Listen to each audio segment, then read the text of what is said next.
ஏப்பா பாகிஸ்தானே, இந்த பொட்டலாண்டிமா வச்சுட்டா எங்கள்கிட்ட போட்டி போடலாம்னு வந்தீங்க. நான் கூட என்னென்னமோ எதிர்பார்த்தேன் ஐயா.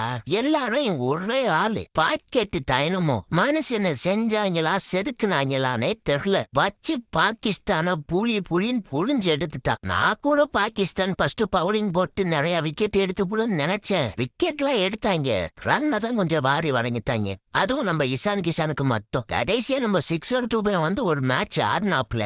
என்ன அவரை ரன் அவுட் ஆக்கிட்டாப்ல ரிங்கு சிங்.